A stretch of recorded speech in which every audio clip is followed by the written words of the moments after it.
ini selama Ramadan apa yang kita lakukan di sini?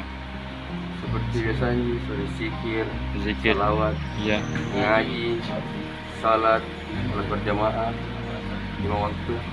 Untuk keperluan sahur apa, buka puasa juga di mana? Biasa cuma rasa makanan masuk. Makan masuk dan buka puasa juga di sini. Iya, bersama-sama semua ini.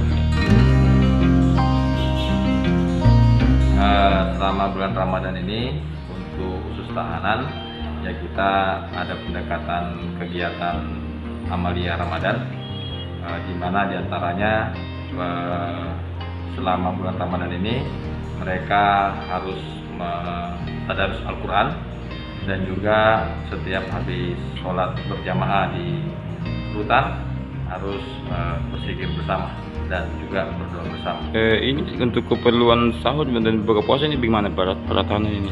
Ya, untuk sahur sama buka puasa tidak masalah, cuma dipindahkan harinya, apalagi jamnya saja.